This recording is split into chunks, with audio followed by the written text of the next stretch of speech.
Today on our Salute to the Champions, brought to you by the Vancouver Province, we go deep into our archives once again to show you some amazing footage of thoroughbred heroes from the past. Today we're going to be looking at a Canadian-owned horse, a Canadian-owned racehorse called Majestic Prince. During his career, among his achievements, Majestic Prince took home the Kentucky Derby and the Preakness. What happened in that Belmont race, you're about to soon find out. The Salute to the Champions is brought to you by the Province Sports, where you can read Tommy Walski's column, Hoss Talk, every Friday. The Province Sports, it all starts here.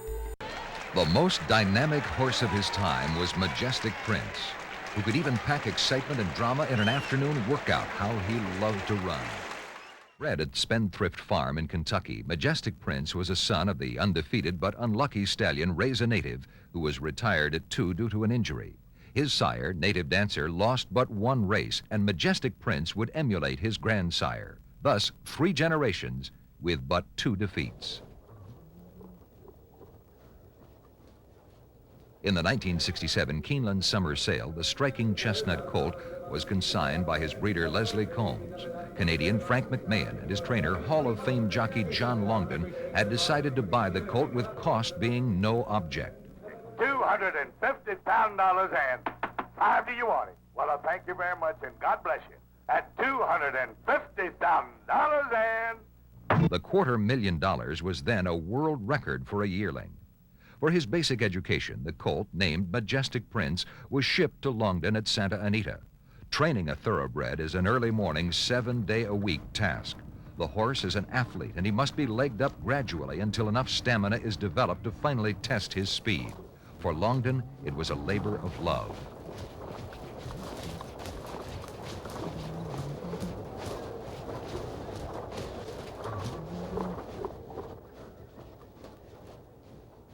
The Derby at Santa Anita has special meaning for Western racing, since it usually decides which colt will challenge the East in Kentucky. Majestic Prince came to the Santa Anita Derby undefeated after 5 races.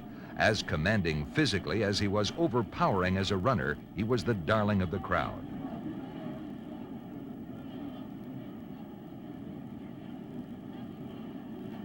Jockey Bill Hartack, noted for being an astute, intelligent horseman, was picked to ride Majestic Prince.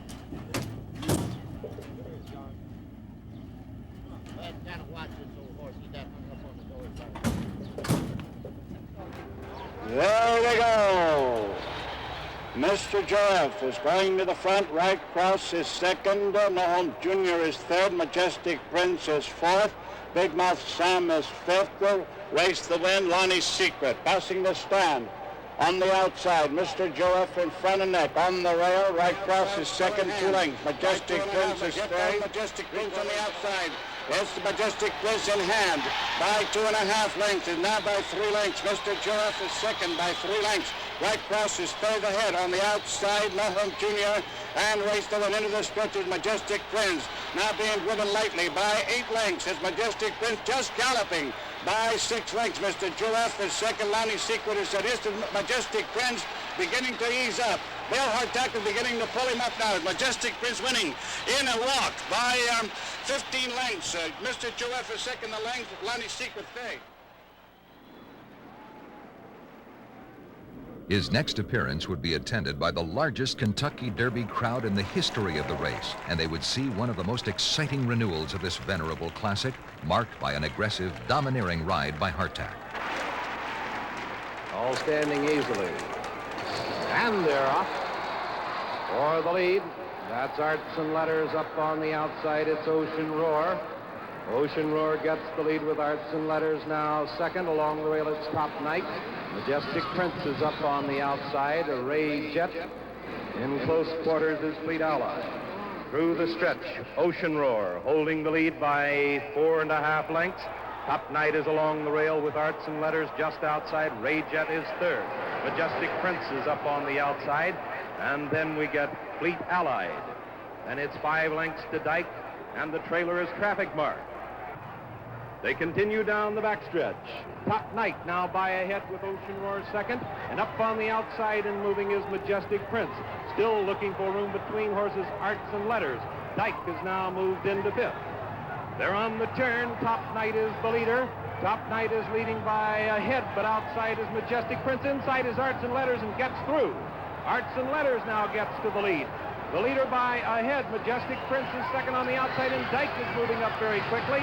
Top Knight has dropped back to fourth. They're moving to the stretch. Majestic Prince on the outside. Arts and Letters is on the inside. Their heads apart. Majestic Prince has the lead by a head now. That's Arts and Letters, and Dyke is moving up very quickly on the outside. They're coming to the finish. Majestic Prince holding that lead. Arts and Letters is driving along the rail, and Dyke is driving on the outside. Majestic Prince is holding on by a head, and he wins it by a head. Arts and Letters is second by a half a length. Dyke is third. The Kentucky Derby is indisputably the one race above all others for racing people. 2 weeks later in Maryland, the Preakness, next stop in the Triple Crown Road Show. Again, record crowds and a rerun of the duel with Paul Mellon's Arts and Letters. They're coming through the stretch. The leader is still Majestic Prince, and Arts and Letters is driving. It's going to be a horse race as Majestic Prince holds on, and Arts and Letters is trying. Arts and Letters on the outside. Majestic Prince on the inside. J. Ray now third. And they're coming to the wire. This is still close. Majestic Prince holding on to that lead, just like the Derby. He wins it by a head. Arts and Letters is second by 3.5, then J. Ray third, followed by Top Knight, Al. Between the Preakness and Belmont, Majestic Prince developed symptoms which led Longden to announce that the colt would not run. As trainer, he was overruled by owner McMahon, and on Belmont Day, the colt was dutifully loaded for his last start, to this moment proudly undefeated. He would lose this day, but in a race so unlike any other performance that to those who knew the big red colt, the race never happened. They would prefer to remember him at his best in the testing drive at Churchill Downs, where he outfought the best of his generation to fulfill the hopes of millions who recognized the true courage of Majestic Prince. Okay, that's it for this edition of the Sporting Kings. And once again, on behalf of all of us here, we'd like to say thank you for allowing us to spend this last half hour with you on this Saturday morning. One thing to leave you with, remember, you can now watch Sporting Kings videos by simply going to the Sporting Kings website. Enjoy the weekend. Remember to keep them straight, or we will get you on that final turn.